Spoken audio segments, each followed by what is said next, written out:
Hi guys, welcome back to Bala's reaction channel. நான் உங்கள் பாலா. இன்றைக்கி என்ன வீடியோ பார்க்க போகிறோன்னா, டியூடஸ்வின் சேனல்லேருந்து வடிவேலு ரோஸ்ட் பார்க்க போகிறோம். வடிவேலு மீம்ஸ் அண்ட் காமெடிஸ் வச்சு மற்றவங்கள தான் ரோஸ்ட் பண்ணி பார்த்துருக்கோம். ஆனால் வடிவேலையே ரோஸ்ட் பண்ணது இந்த வீடியோவில் தான் பார்க்க போகிறோம். வாங்க வீடியோ எப்படி இருக்குன்னு பார்க்கலாம்.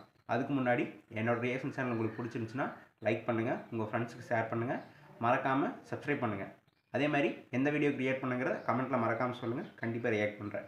வாங்க வீடியோ போகலாம். நடிச்ச மணிவன் அவர்கள் இயக்கிய அமைதி படம் எல்லாமே நம்ம பார்த்திருப்போம். அதுல சத்யராஜோடைய கேரக்டர் அமாவாசையா பின்னி படம் எடுத்திருப்பாரு. ஸ்டார்டிங்ல ஓட்ட பண்ணி எல்லாம் போட்டுக்கிட்டு தெருவுல சூர தேங்காய் உடைச்ச தேங்காயை பொறுக்கி தின்னுக்கிட்டு ஒரு பிச்சைக்கார லெவலுக்கு மனுஷன் இருந்துகிட்டு இருப்பாரு. அந்த அளவுக்கு சூப்பரா ஒரு கேரக்டரைசேஷன் மணிவன் அவர்கள் எழுதியிருப்பாரு. அப்படியே கொஞ்சம் கட் பண்ணா மணிவண்ணனையே மேல ஏறி மிதிச்சிட்டு எம்எல்ஏவாகி நாகராஜ சோழன் எம்எல்ஏ அப்படின்ற மாதிரியான ஒரு பேரை வாங்கும் போது அந்த படம் ஸ்கிரீன் பிளே பார்க்கறதுக்கு சூப்பரா இருக்கும். அப்படியே கட் பண்ணா அதே மாதிரி ஒரு ஸ்கிரிப்ட் ரியல் லைஃப்ல நடந்தா எந்த மாதிரி இருக்கும் நடந்திருக்கிறது. எஸ், இந்த வீடியோல நீங்க எதிர்பார்த்து வந்தவர் தான் அவரு. நான் சொல்லிதான் தெரியணும் இல்ல, ஸ்டார்டிங்ல வடிவேலு அவர்களுடைய ஆட்டிடியூட் என்ன மாதிரி இருந்தது, கொஞ்சம் கொஞ்சமா ஒரு படிக்கட்டா மேல ஏற ஏற ஏற கூட இருந்தவங்களை எட்டி மிதிச்சிட்டு மரியாதை இல்லாம பேசிட்டு போறதுன்னு எக்கச்சக்கமான சம்பவங்களை அமாவாசையே மிஞ்சிற அளவுக்கு நம்ம மாமன்னன் பண்ணிருக்கிறாப்ல. என்ன மாதிரியான சம்பவங்கள் எல்லாம் நம்ம மாமன்னன் அவர்கள் பண்ணிருக்காருன்றத இந்த வீடியோல டீடைலா கிழிச்சு எடுப்போம். அதுக்கு முன்னாடி வீடியோ கிளிக் பண்ணி உள்ள வந்த எல்லா நல்ல உள்ளங்களுக்கு வணக்கம். This is dude Ashwin. இந்த சேனலை சப்ஸ்கிரைப் பண்ணாம யாராவது வீடியோ பார்த்ததுன்னா ப்ளீஸ் சப்ஸ்கிரைப் பண்ணிக்கோங்க. இன்ட்ரெஸ்டிங்கான கண்டென்ட் அப்பப்போ வரும். வாங்க வீடியோக்குள்ள போலாம். உனக்கு வெக்கம், மானம், சூடு, சொரணை எதுவுமே கிடையாதா? No sudu, no sornai, no disturbance, absolute peace, love. என்னதான் கலைத்தாய் கலைய உள்ளுக்குள்ளார ஊட்டி வளர்த்தாலும் நடிப்பு திறமைய பல பேர் புகழற அளவுக்கு உங்களுக்கு கொடுத்தாலும் மனசார மனுஷனா ரொம்ப மட்டமான ஒரு இடத்துல தான் வச்சிருக்காங்க மக்கள் வடிவேல.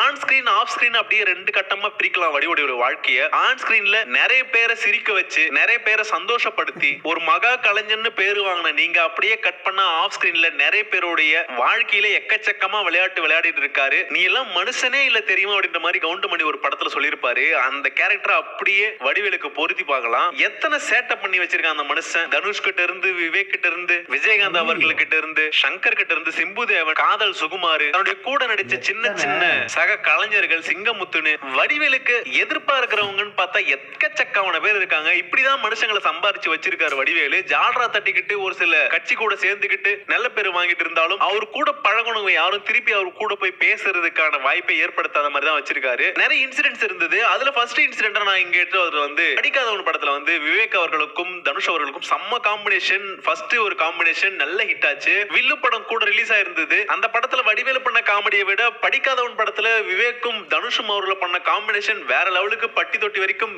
பட்டை கலப்பிச்சு. இந்த படத்துல ஃபர்ஸ்ட் கமிட் ஆனது வடிவேலு அவர்கள் தான். வடிவேலு கொஞ்சம் பீக்குக்கு வந்ததுக்கு அப்புறம் தான் தன்னுடைய ஆட்டிடியூட் எல்லாமே கொஞ்சம் தெனாவட்டாவே போக ஆரம்பிச்சுது.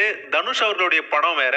அப்ப தனுஷ் பெருசா நேஷனல் அவார்ட்லாம் வாங்காம சாதாரணமா வளர்ந்து வந்துகிட்டு இருக்க ஒரு நடிகர் மாதிரி தான் இருந்தாரு. அப்போ இவர் கூட படம் நடிக்க போகுன்ற போது கொஞ்சம் தெனாவட்டும் அதிகமாவே இருந்தது வடிவேலு அவர்களுக்கு. எக்கச்சக்கமான டேக்ஸ் போயிட்டு இருக்க ஒரு மொமெண்ட்ல டைரக்டர் டென்ஷன் ஆகுறாரு. கொஞ்சம் பார்த்து பண்ணுங்கண்ணே, சீக்கிரம் முடிங்கண்ணா அப்படின்ற மாதிரி சொல்லிட்டாராம். அதனால இவர் மேல இவெல்லாம் ஒரு ஆள் இவன் எனக்கு சொல்லி கொடுக்குறானா, இவங்க மாமனாருக்கே நான் தான் சொல்லி கொடுத்த காமெடி சந்திரமுகியில இவர் நம்மளுக்கு பாடம் எடுக்கிறாரா அப்படின்ற மாதிரி டென்ஷன் ஆனாராம். 13வது டேக்கு போகுது.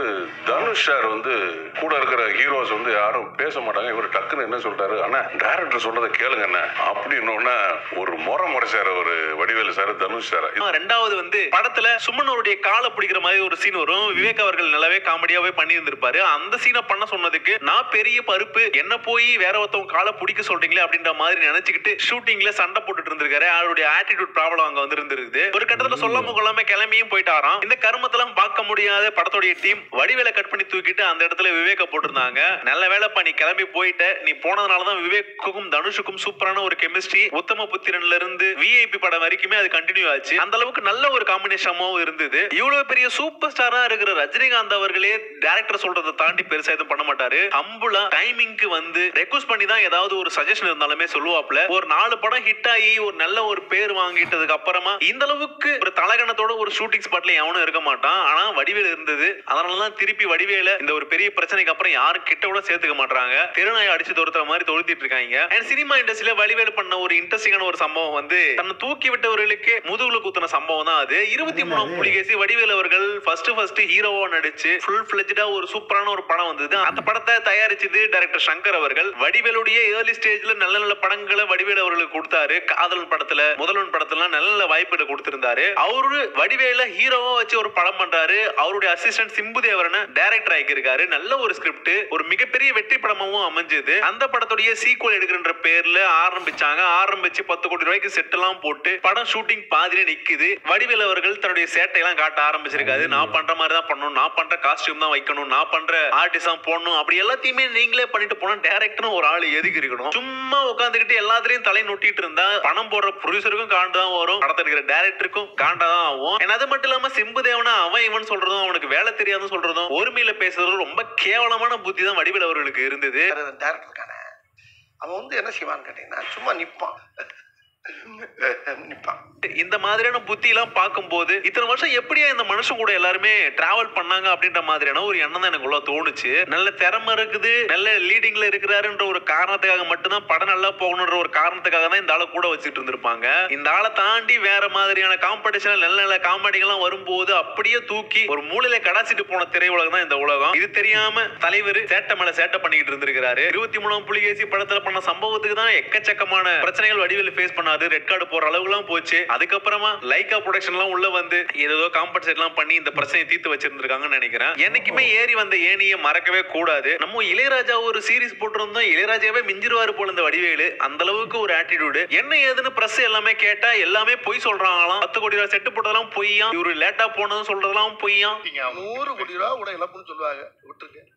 உண்மையிலே இழப்பு இருந்துச்சா? நீங்க அந்த பிரச்சனைக்கு முடிவு எப்படி கொண்டு வந்தீங்க? பிரச்சனை எப்படி முடிஞ்சிச்சு? அதாவது இந்த படத்துக்கு சுபாஸ்கரன் தான் முதலாளி. இந்த டாபிக் கொஸ்டின் எல்லாம் கேட்கும் போதே வடிவேலுடைய ஃபேஸ் ரியாக்ஷன்லாம் அப்படியே எந்த அளவுக்கு ஒருத்தன் போய் முழுக்க சொல்றதுக்கு ட்ரை பண்றானோ அவனுடைய ஃபேஷியல் எக்ஸ்பிரஷன் என்ன மாதிரி இருக்குமோ அப்படியே இருந்தது. அந்த அளவுக்கு கேவலமா நடிச்சுக்கிட்டு இருந்தாரு ஸ்டேஜ்ல உட்காந்துக்கிட்டு வடிவேல். அப்படின்ற மாதிரி தான் இருந்தது. இதுக்கு வடிவேலுடைய கவுண்டரே போடணும் தான் எனக்கு தோணுது இந்த இடத்துல. வெக்கம் கட்டுவீங்களா? இதுக்கு எதுக்குடா வெள்ளையங்கிலி மாலையில? வடிவேலு பண்ண ஒரு எச்சத்தனமான வேலை வந்து காதல் சுகுமார் அவர்களை கண்ணா பின்னா போட்டு அடிச்சு அனுப்பின ஒரு விஷயம் தான். ரீசெண்டா ஒரு இன்டர்வியூல கூட அவரே சொல்லியிருப்பாரு. வடிவேலு ஏர்லி ஸ்டேஜ்ல வந்து ஒரு லுக் இருந்திருக்கலாம், அதே மாதிரி லுக்ல தான் காதல் சுகுமார் அவர்கள் இருப்பாரு. அதே மாதிரியான கலர் டோனு, ஃபேஸ் எல்லாமே அவர் மாதிரியே ஒத்து போகும். டூப்பா போட்டா சூப்பரா இருக்கும். அந்த அளவுக்கு இருந்த ஒரு காதல் சுகுமார் ஒரு சில படங்கள்ல வடிவேலு இமிடேட் பண்ற மாதிரியான ஸ்டைல்ல டைரக்டர் கேட்க அதே மாதிரி இவரு நடிச்சு கொடுத்திருக்காரு. எங்க நம்மள மாதிரியே பண்ணி இவன் நம்மள ஓவர்டேக் பண்ணிட்டு போயிடணும் அப்படின்ற மாதிரியான ஒரு எச்ச புத்தியில முத்துக்கால போண்டாமணி இவங்க 2 பேரையும் சொல்லி காதல் சுகுமாரை கூப்பிட்டு வச்சு என்ன மாதிரி நடிச்சுக்கிட்டு இருக்காமே அப்படின்ற மாதிரி எல்லாம் கேட்டு பலபலன்னு பொளந்து விட்டு அந்த மனுஷனை அழ வச்சு அனுப்பியிருக்காங்க. ஒவ்வொரு கம்பெனியா போய் என்ன மாதிரி நான் நடிப்பேன்னு சொல்றீங்களாமே, பேசிட்டே இருக்கும்போது என்னடா ஏத்து பேசுற அப்படின்னு பின்னால ஒருத்தர் வேகமா பிடிச்சி கைதள்ளி கீழே விட்டாரு. அண்ணே இனிமே நான் எதுவும் பண்ண மாட்டேனே, ஊரை விட்டு ஓடிடுறேனே அப்படின்னு சொல்லி ஒரு கசப்பான சம்பவம் அங்க நடந்தது. வீட்டுல போய் பொண்டாட்டிக்கிட்ட அழுன்னு அழுது இருக்கிற அந்த மனுஷன் அந்த அளவுக்கு ஒரு மட்டமான ஒரு மைண்ட் செட்ல தான் வடிவேலு அவர்கள் இருந்திருக்காரு. இது எல்லாமே பெருசா வெளியே தெரியல. எப்பயுமே திரையில மக்கள் எதை பாக்குறாங்களோ அதுதான் கண்மூடித்தனமா நம்பிக்கிட்டு இருப்பாங்க. சினிமா இண்டஸ்ட்ரிக்குள்ளார இருக்கிறவங்க, சினிமாவை சுத்தி இந்த பத்திரிகையாளர்கள், சக நடிகர்கள், இவங்களுக்கு தான் இந்த திரையில இருக்கிறவங்களுடைய உண்மையான ஃபேஸ் எல்லாருக்குமே தெரியும். நீங்க என்னதான் மறைச்சு இந்த மாதிரியான விஷயங்கள் பண்ணாலும் ஒரு கட்டத்துல வெளியே வரதான் போகுது. இது நல்லது பண்ணாலும் சரி, கெட்டது பண்ணாலும் சரி. காதல் சுகுமார் சம்பவம் இந்த மாதிரி ஒரு இன்ட்ரெஸ்டிங்கான ஒரு சம்பவமா இருந்தாலும் வடிவேலு அவர்கள் வாழ்க்கையில மறக்க முடியாத ஒரு சம்பவம். ஏன்டா நம்ம இந்த வார்த்தையை விட்டோன்ட்டு வாழ்க்கை முழுக்க நினைச்சுக்கிட்டு இருக்க மாதிரியான ஒரு சம்பவம் வந்து 2011 எலெக்ஷன் டைம்ல விஜயகாந்த் அவர்களை வந்து கேவலமா பேசி கேம்பெயின் பண்ண மொமெண்ட் தான். அதனால தன்னுடைய வாழ்க்கையில ஒரு 13 வருஷத்தை அப்படியே முழுங்கி வீணா போய் உட்கார்ந்துகிட்டு இருந்த மனுஷன் கனவுல கூட நினைச்சு பார்த்துட்டு இருக்க மாட்டாரு இந்த மாதிரியான ஒரு சம்பவம் நடந்திருக்குன்னு சொல்லிட்டு. விஜயகாந்த் அவர்கள் மேல இந்த அளவுக்கு வன்மத்தை கக்கிறதுக்கு ஒரு சிம்பிளான ஒரு சம்பவம் நடந்தது. நிறைய பேருக்கு தெரிஞ்சிருக்கும். வடிவேலு அவர்கள் விஜயகாந்த் இருக்கிற தெருவழியே ஒரு வீட ஒண்ணு வாங்கி இருக்காரு. அங்க யாரோ இறந்துருக்காங்க விஜயகாந்துக்கு தெரிஞ்சவங்க. வடிவேலு அவர்கள் வீட்டு முன்னாடி காரெல்லாம் நிறுத்திருக்காங்களாம். ஒரு இளவு வீடு இருந்துன்னா பக்கத்து வீட்டுல இருக்கிறவங்க எல்லாம் எல்லாருமே உதவிதான் பண்ணுவாங்க. வாங்க தண்ணி கொடுப்பாங்க, இதை பண்ணுங்க அதை பண்ணுங்க, ஹெல்ப் தான் பண்ணுவாங்க. என் வீட்டுல காரை நிறுத்தாத, மயிரை நிறுத்தாத, இதெல்லாம் ஒரு சாக்காயா? அந்த அளவுக்கு அப்படி அல்ப புத்தி. காரை நிறுத்ததுல உனக்கு என்னையா வந்து ஏறிக்க போகுதுன்னு தெரியல. உன் வீட்டு உள்ள காரை எதுவும் சொருனாங்களா இல்ல பார்க்கிங்ல விட்டாங்களா அப்படின்ற மாதிரி தான் இந்த விஷயத்துல கேள்விப்படும் போது எனக்கு இருந்தது. இந்த விஷயத்துல கைகலப்பாகி பிரச்சனை ஆகி போச்சு விஜயகாந்தருடைய சைட்ல இருந்து. இத்தனைக்கும் விஜயகாந்த் நேரடியா இந்த விஷயத்துக்குள்ள வந்திருக்க மாட்டாரு. அவருடைய தொண்டர்கள், அவங்க சொந்தக்காரங்க ஏதோ ஒரு பிரச்சனை தான் நடந்திருக்குன்னு தோணுது. விஜயகாந்த் அவருடைய ஆதரவாளர்கள் வடிவேலு விட்டு அடிச்சு கல்ல விட்டு எரிஞ்சதெல்லாம் இந்த மாதிரி சம்பவம்லாம் நடந்ததுக்கு அப்புறம் அதுல இருந்து தான் விஜயகாந்துக்கும் வடிவேலு அவர்களுக்கும் பெரிய பிரச்சனை நடக்க ஆரம்பிச்சது அப்படின்ற மாதிரி தியாக அவர்கள் ஒரு இன்டர்வியூல சொல்லியிருந்தாரு. இந்த ஒரு பிரச்சனைக்கு இந்த அளவுக்கு கேவலமா ஒரு மனுஷன் இறங்கி பேசுவான்றது வந்து சத்தியமா என்னால நினைச்சு கூட பார்க்க முடியல. ஒரு வீட்டுல பக்கத்து வீட்டுக்காரன் சண்டை போட்டாலும் மேடையில மைக்கு கிடைச்சதுன்னு சொல்லிட்டு இத்தனை பேர் முன்னாடி இவ்வளவு கேவலமா பேசுவாருன்னு யாரும் நினைச்சு கூட பார்த்திருக்க மாட்டாங்க. கல்யாண மண்டபத்துல 2 தூணை நட்டுட்டாங்களாம், அதனால டிஎம்கேவை எதிர்த்துக்கிட்டு கட்சி ஆரம்பிச்சு விஜயகாந்த் அவர்கள் வந்துட்டாராம் அப்படின்ற மாதிரி கலாய்கிற மாதிரி சொன்னாரு.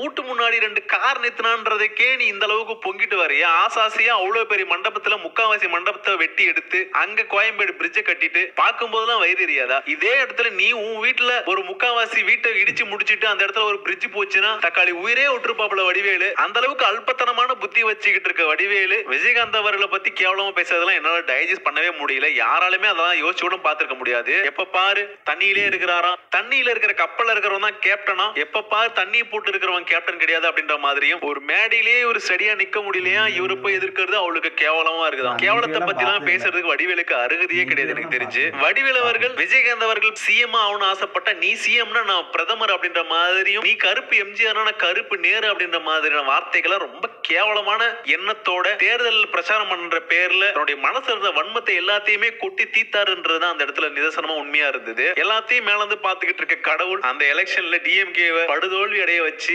எதிர்கட்சியா கூட நிக்க முடியாத அளவுக்கு ஒரு மிகப்பெரிய சம்பவத்தை பண்ணி விட்டு போனாரு. வடிவேலுக்கும் ஒரு மிகப்பெரிய ஆப்ப சீவி அது மேல உட்கார வச்சு அனுப்பி வச்சுட்டு தான் போனாரு. சீரியஸ்லி விஜயகாந்த பத்தி வடிவேலு அவர்கள் பேசுற ஸ்பீச் எல்லாம் பார்க்கும்போது அவ்வளவு கோவம் வரும் எல்லாருக்குமே. கீழே போய் எல்லாருமே களி ஊத்தி வச்சிருந்திருப்பாங்க. அந்த மனுஷனை பேசுறதுக்கு உனக்கு அருகதையே கிடையாது அப்படின்ற மாதிரி எந்த அளவுக்கு விஜயகாந்த் அவர்களை பத்தி கேவலமா பேசினாரோ வடிவேலு, ஆப்போசிட்ல விஜயகாந்த் வடிவேலை பத்தி ரொம்ப கேவலமா ஒரு வார்த்தை கூட பேசினது கிடையாது. இன்கேஸ் இந்த டாபிக்கை பத்தி அவர் வெளியே வந்ததே கிடையாது, சொன்னதே கிடையாது. பிரேமலதா அவர்கள் ஒரு இன்டர்வியூல சொல்லியிருந்தாங்க வடிவேலு எதுக்கு நடிக்காம இருக்கான், அவனை நடிக்க சொல்ல, அவனா பிறவி கலைஞன், அவள நல்லா நடிக்கணும் அப்படின்ற மாதிரி நல்ல மனசோட தான் வடிவேலு அவர்களை பார்த்திருக்காரு. அவரெல்லாம் பிறவி கலைஞன், அவருக்கு எல்லா ப்ரொடியூசரும் வாய்ப்பு கொடுக்கணும்னு சொல்லி அவருக்கு அப்பவும் சப்போர்ட்டா தான் பேசுறேன். இதெல்லாம் வடிவேலு அவர் காதுக்கு போயிருந்ததுன்னா உண்மையான ஒரு நல்ல ஜென்மமா இருந்ததுன்னா மூஞ்சிலேயே செருப்பால அடிச்சுக்கிற மாதிரி இருந்திருக்கும். ஆனா இந்த கேடுகட்ட ஜென்மம் உள்ள மைண்டுக்கு என்னைக்குமே இது புரிய போறது கிடையாது. விஜயகாந்த் அவருடைய இறப்புக்கு ஒரு இரங்கல் அஞ்சலி கூட செலுத்த முடியாத ஒரு மானகட்ட புத்தி தான் அந்த வடிவேலு அவர்களுக்கு. இன்னும் எக்கச்சக்கமான விஷயங்கள்லாம் இருக்குது, ஒரே ஒரு எல்லாத்தையும் சொல்லிட முடியாது. இன்னும் போக போக ஃப்ரீ டைம்ல வடிவேலு அவர் வச்சு செய்வோம். காரியம் வடிவேலு அண்ணன் உங்க கண்டென்ட்டை வச்சு நிறைய வீடியோஸ் பண்ணிருக்கோம். ஆனா இன்னைக்கு நீங்களே கண்டென்ட் ஆயிட்டீங்க. இந்த வீடியோ குறித்த கருத்துக்களை கீழே கமெண்ட்ஸ்ல கமெண்ட் பண்ணுங்க. இன்னொரு வீடியோ சந்திக்கிறேன். By from today. Okay, video முடிஞ்சு. தேங்க்ஸ் டு டியூட் அஸ்வின், ரொம்ப நல்லா கம்பேர் பண்ணியிருந்தீங்க.